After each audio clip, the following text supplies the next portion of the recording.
Dear students, मैं doctor Abha Gupta, associate professor home science, government Meera girls college Udaipur, आज चर्चा करूंगी ICDS अर्थात इंटीग्रेटेड चाइल्ड डेवलपमेंट स्कीम या समेकित बाल विकास योजना।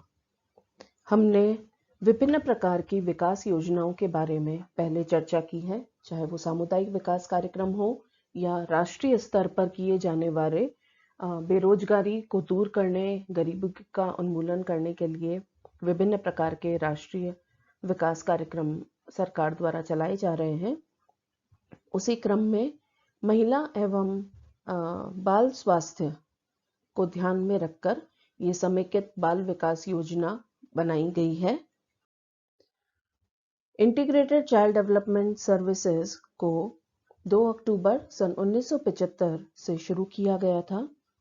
ICDS योजना भारत सरकार के प्रमुख कार्यक्रमों में से एक है और बच्चों के बचपन की देखभाल और विकास के लिए दुनिया के सबसे बड़े और अद्वितीय कार्यक्रमों में से एक का प्रतिनिधित्व करती है। ये हमारे लिए काफी गर्व की बात है। जहां एक और ये प्री स्कूल गैर औपचारिक शिक्षा प्रदान करने और कुपोषण के दुष्चक्र को तोड़ने, विकृति, कम सीखने की क्षमता और मृत्यु दर को तोड़ने की चुनौती के जवाब में अपने बच्चों और नर्सिंग माताओं के लिए देश की प्रतिबद्धता का सबसे प्रमुख प्रतीक है, तो वहीं दूसरी तरफ आवश्यक सेवाओं को संस्थागत बनाना और सभी स्तरों पर संरचनाओं को मजबूत करना भी इसकी प्रमुख जिम्मेवारी है। इस योजना के अहम पहलू किसी भी देश के विकास और उसकी प्रगति में देश के युवा वर्ग का सबसे बड़ा योगदान होता है। इस युवा वर्ग को बेहतर बनाने के लिए सरकार द्वारा उनके बचपन को सुरक्षित करना आवश्यक है। हमारे देश में 2011 की जनगणना के अनुसार 0 से 6 साल के बच्चों की संख्या लगभग 15.8 करोड़ के आसपास है, जो आज 2020 में बढ़कर और ज्यादा हो गई होगी। इन सभी बच्चों में कुपोषण, विकृति, कम सीखने की क्षमता और मृत्यु दर को तोड़ने की चुनौती के जवाब में नर्सिंग माताओं बच्चों के लिए ICDS की योजना का आरंभ किया गया है। ICDS जहां 2 अक्टूबर 1975 को शुरू हुई, वहीं बचपन की बच्चों की जो देखभाल है उसका ये प्रतिनिधित्व कर रही है। इसके ज्यादातर कार्यक्रम जो हैं वो आंगनवाड़ी के माध्यम से कार्यान्वित किए जाते हैं। ICDS में 4 अलग अलग घटक हैं। पहला, बचपन की शिक्षा, देखभाल, शिक्षा और विकास, देखभाल और पोषण परामर्श, इसी प्रकार स्वास्थ्य सेवाएं। चौथा, समुदाय संगठन जागरूकता, वकालत और सूचना, शिक्षा तथा संचार। तो ये 4 अलग अलग इसके घटक हैं जिनके ऊपर ICDS में विशेष बल दिया जाता है। इस योजना के तहत जो उद्देश्य हैं उनको निम्नलिखित रूप से दर्शाया गया है। पहला, आवश्यक सेवाओं को संस्थागत बनाना और सभी स्तरों पर संरचनाओं को मजबूत करना। दूसरा, सभी स्तरों पर क्षमताओं को बढ़ाना। तीसरा, सभी स्तरों पर उचित अंतर क्षेत्रीय प्रतिक्रिया सुनिश्चित करना। और चौथा, जन जागरूकता और भागीदारी को बढ़ाना। पांचवा, बाल विकास सेवाओं के लिए डेटाबेस और ज्ञान का आधार बढ़ाना। तो इस तरीके से ये अलग अलग घटक और उद्देश्य जो हैं वो ICDS को आज भी मजबूत बनाए हुए हैं। अब हम एक एक उद्देश्य के बारे में थोड़ा विस्तार से चर्चा करेंगे। पहला, आवश्यक सेवाओं को संस्थागत बनाना और सभी स्तरों पर संरचनाओं को मजबूत करना। इसके अंतर्गत पोषण के तहत रोकने के लिए मिशन मोड में ICDS लागू करना। इसका अर्थ ये है कि पोषण से संबंधित जो भी बीमारियां हैं या जो कुपोषण है उसको रोका गया है इस ICDS के माध्यम से।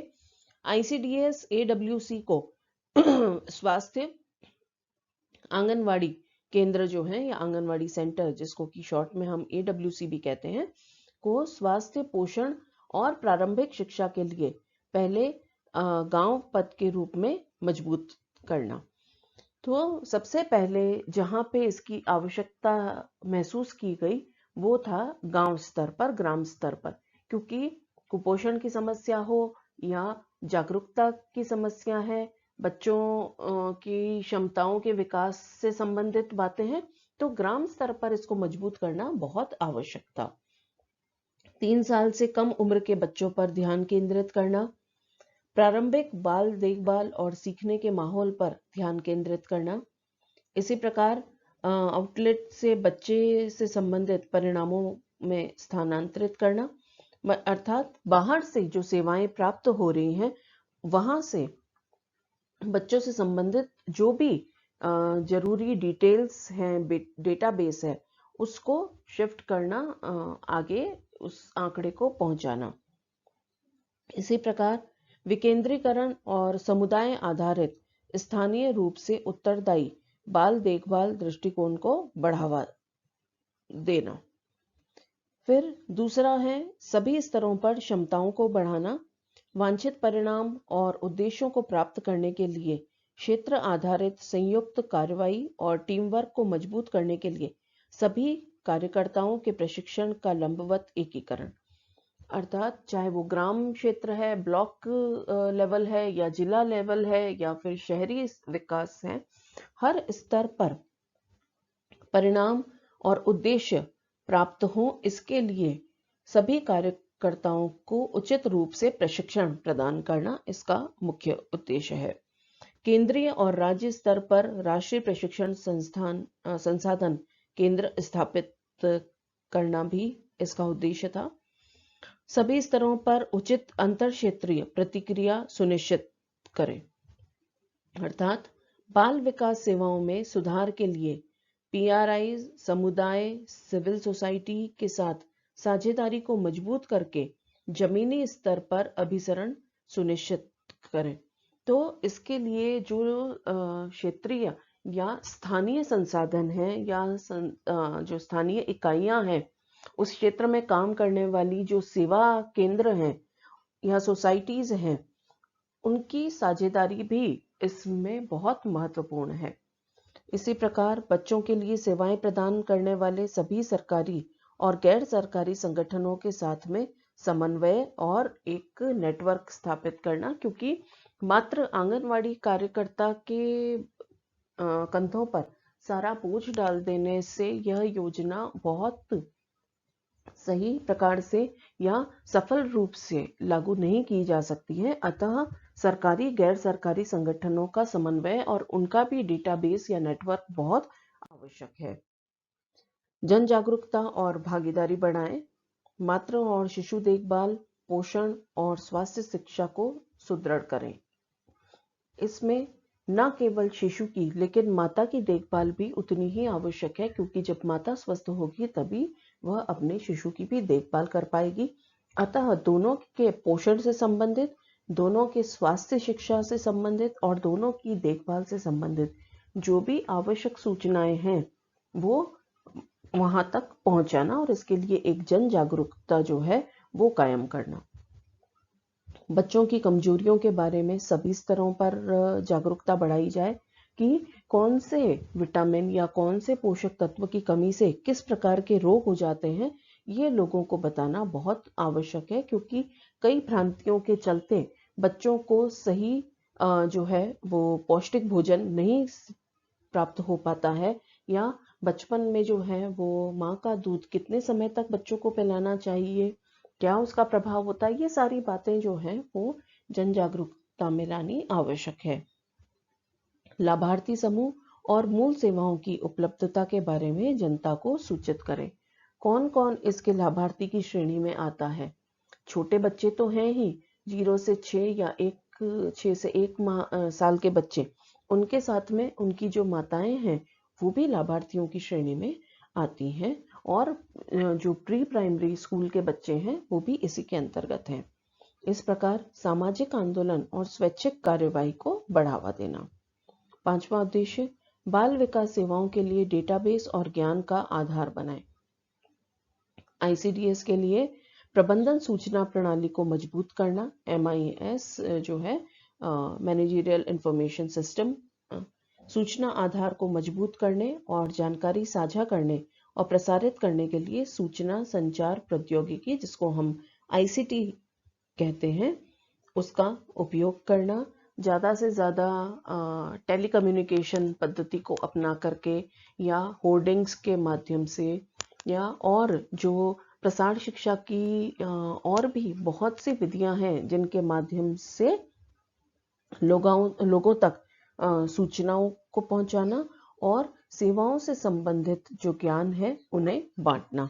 इसी प्रकार इस क्षेत्र में अनुसंधान और दस्तावेजीकरण मतलब डॉक्यूमेंटेशन का जो है काम, वो बहुत आवश्यक है कि जो उपलब्ध सूचनाएं हैं उनका डॉक्यूमेंटेशन किया जा सके, ताकि उसके आधार पर जो इस योजना में कोई बदलाव करना है या उसके अंदर कोई सुधार करना है उसका पता लगाया जा सके।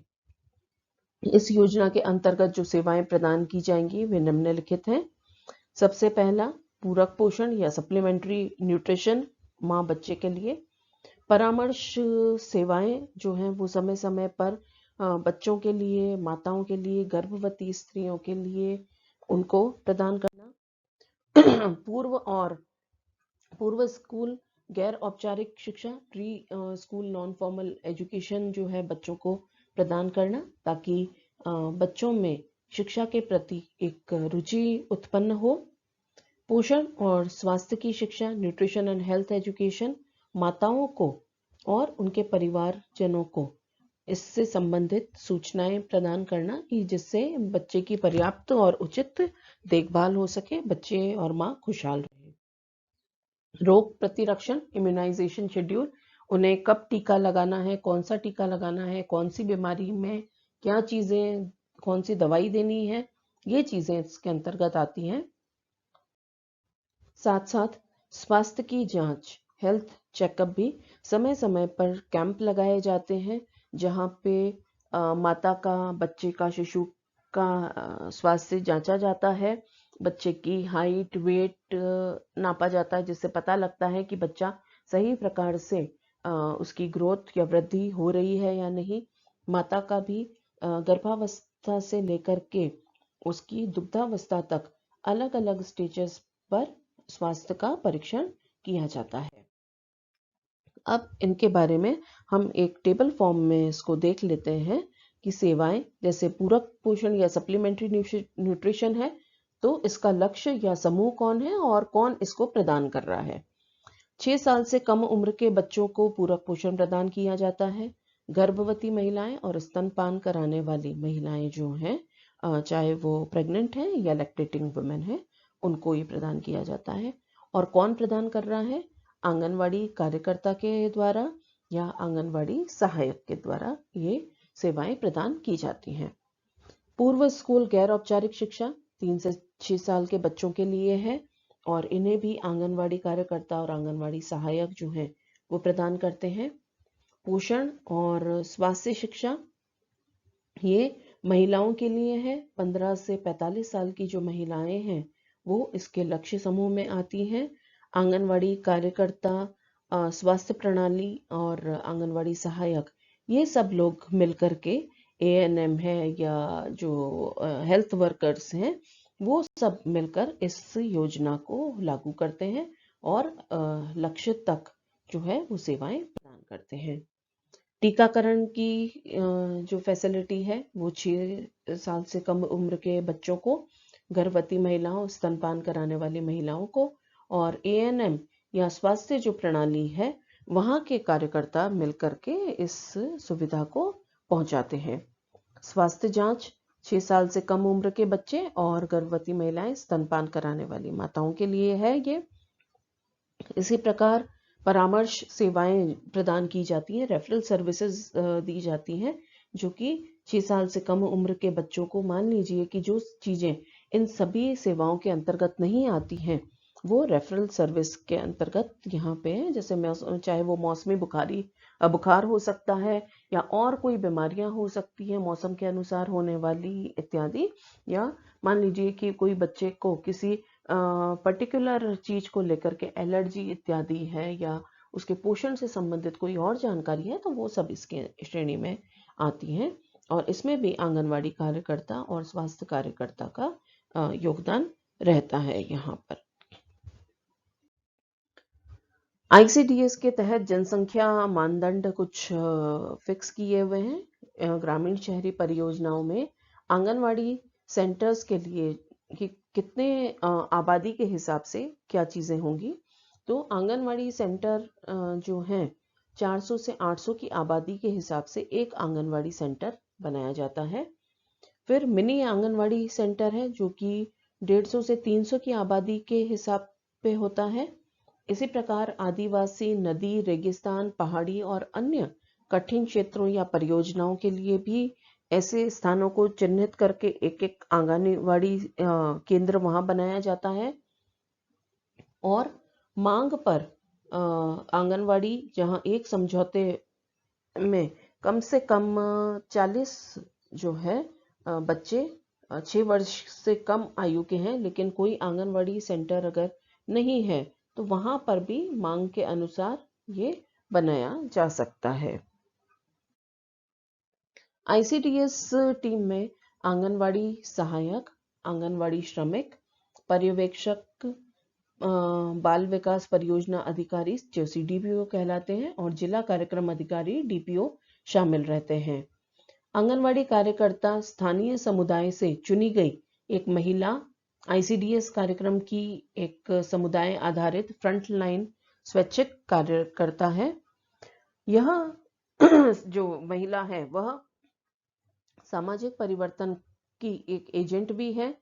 युवा, बच्चों, लड़कियों, महिलाओं की बेहतर देखभाल के लिए सामुदायिक समर्थन को संगठित करती है।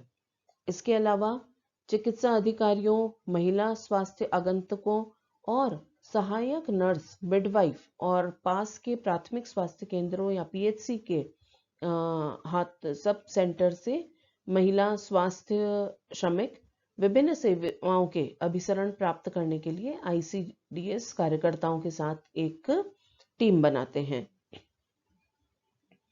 इसके तहत किए जाने वाले कार्य जो हैं वो निम्न हैं। 0 से 6 वर्ष आयु वर्ग के बच्चों का पोषण और स्वास्थ्य स्थिति में सुधार करना, बच्चे के उचित मनोवैज्ञानिक, शारीरिक और सामाजिक विकास के लिए नींव रखना, मृत्यु दर, कुपोषण और स्कूल छोड़ने की घटनाओं को कम करने के लिए आंगनवाड़ी का विशेष योगदान रहता है, बाल विकास को बढ़ावा देने के लिए विभिन्न विभागों के बीच नीति और कार्यान्वयन के प्रभावी समन्वयन को प्राप्त करने के लिए आईसीडीएस हमेशा तत्पर रहता है, उचित पोषण और स्वास्थ्य शिक्षा के माध्यम से बच्चे के सामान्य स्वास्थ्य और पोषण संबंधी आवश्यकता की देखभाल करने के लिए और मां की जो क्षमता है उसे बढ़ाने के लिए आईसीडीएस का विशेष जोर रहता है। तो इस प्रकार आज हमने ये देखा कि आईसीडीएस या समेकित बाल विकास योजना जो है वो पूर्ण रूप से माता और बच्चे के स्वास्थ्य को लेकर के जागरूक है। बहुत छोटी छोटी ढाणियों में आंगनवाड़ी खोली जा चुकी हैं। आंगनवाड़ी सेंटर्स की हालांकि कई कमियां भी हैं क्योंकि इतना उन्हें फंड प्राप्त नहीं हो पाता है या कई बार आंगनवाड़ी कार्यकर्ता पर बहुत ज़्यादा लोड होने की वजह से, क्योंकि सिर्फ आईसीडीएस का कार्य नहीं उन्हें दूसरे कार्य भी सौंप दिए जाते हैं, तो कई बार उनकी अनदेखी कार्य को लेकर के वो भी नजर आती है। परंतु इन सबके उपरांत भी आंगनवाड़ी का एक बहुत बड़ा योगदान है हमारे देश के शिशुओं और माता की देखभाल में। धन्यवाद।